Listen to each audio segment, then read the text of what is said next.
I'm here at TCR Performance. I just dropped off my car to get my EPC light fixed finally after a year. Putting in a new IS-20, not an IS-38. I've always had questions that I wanted to ask like a real badge mechanic to see their thoughts on it.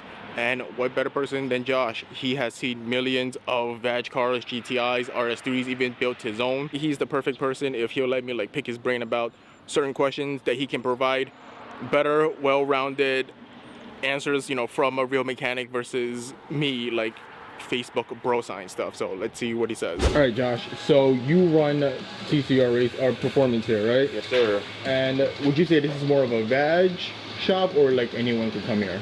TCR Performance itself specializes in MQB specific performance modification and in some cases diagnostics and repair. You know, basic maintenance stuff, no problem, but you know, for the most part we focus primarily on performance modifications and stuff like that. I met you guys like in 2017 when you and Lexi still had your Mark 7. Yeah, I mean she still has hers, but yeah, I had basically an identical model. Right. 15 GTI, 6-speed manual. You guys graduated to like RS3? Yeah, exactly. Graduated the RS3 stuff, and then, you know, history has shown what we were able to do with that. Yeah. I mean, we did have a pretty catastrophic failure.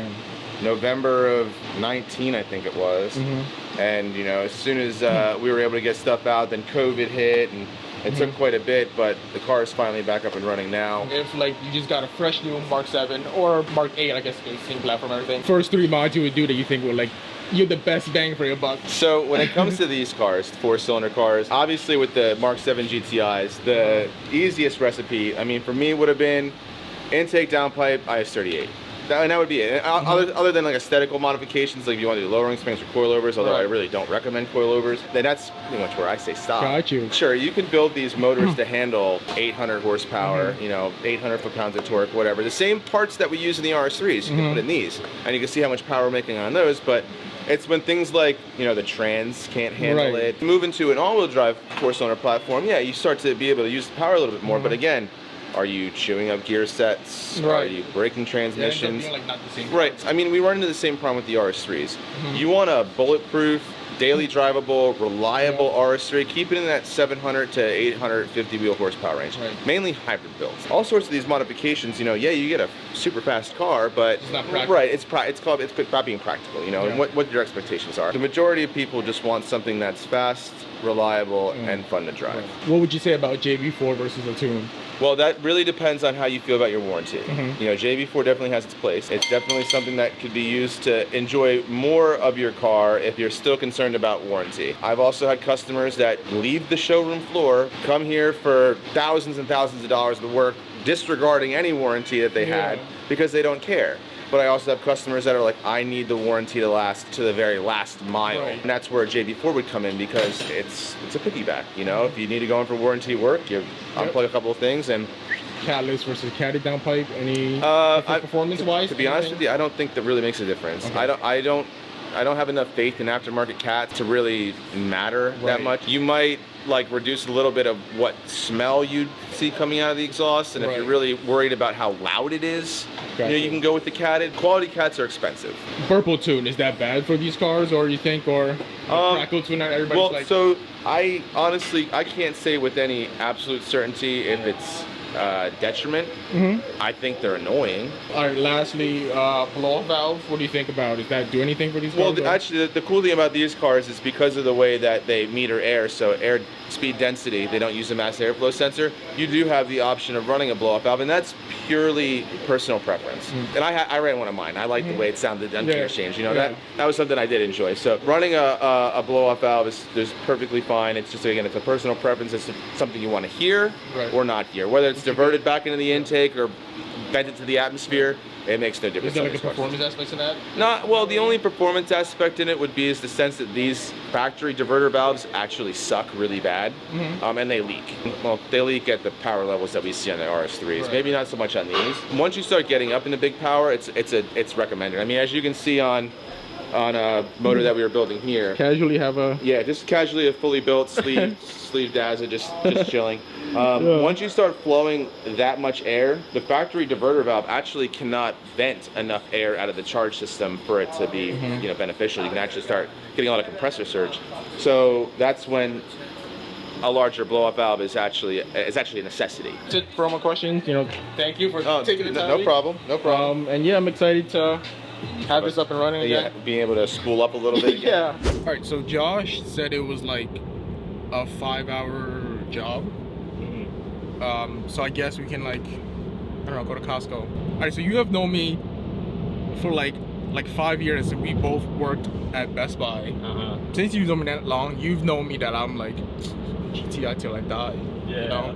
VW for life. I'm thinking of doing I guess straying away from car content, and I guess also specifically Volkswagen, GTI stuff.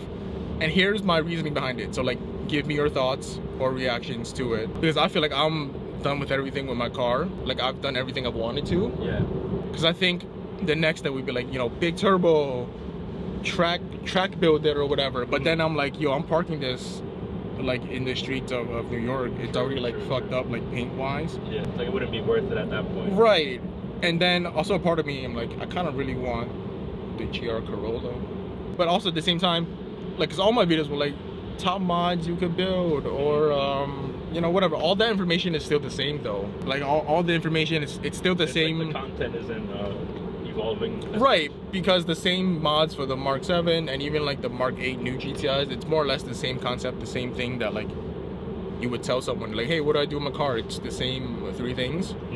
So I think I've capped out in that. I feel I know what the people want, and it's more degenerate hooligan stuff. Yeah. Which I'm not capable of, street racing videos where it's yeah. But me versus all of WRX. GTI versus the whole WRX community. And I feel there are other people out there that would do it. So I feel to the audience wise, I guess they deserve to see that, and that they should watch those channels where they're doing crazy track builds.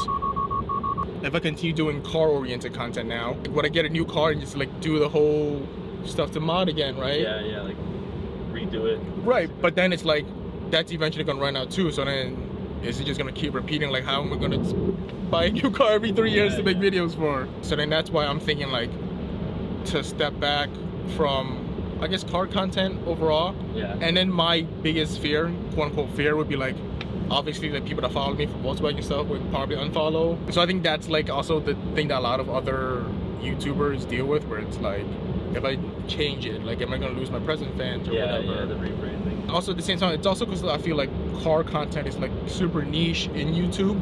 True. Where there's the YouTube, and then car content is niche, and then now my Volkswagen stuff is even nicher. Yeah. So I feel part of me is I feel I can do more, but I'm being somewhat limited by Volkswagen content, because I think deep down I'm still a filmmaker.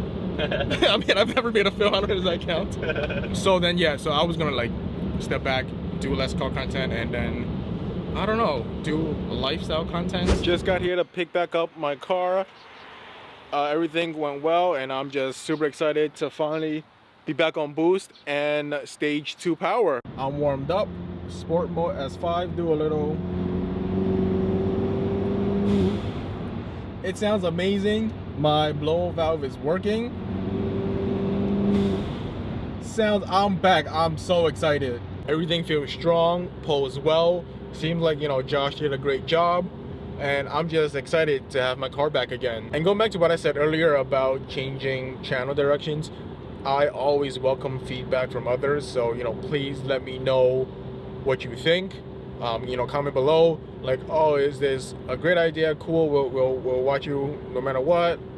Or is it that's it, I'm gone, I was only here for the Volkswagen information? And if that was the case, no hard feelings or anything. I get it, I respect it. There are a bunch of other great Mark 7 GTI Volkswagen creators out there that are doing way cooler things than me driving on the highway. So yeah, feel free to comment below. Please let me know what you think about both things, changing channel direction, and even about what Josh said earlier. I think he gave a lot of great information. Like, was that helpful? Is that good? Are you gonna, you know, follow his advice? And also, it doesn't mean like I hate cars or anything like that. You know, I'm still gonna go to car shows, car meets, and, you know, still be within the car community. You know, I'm still gonna love cars till forever. And thanks for watching if you made it this far, and I'll catch you on the next one. I can't put 2 fingers up because I gotta hold the steering wheel.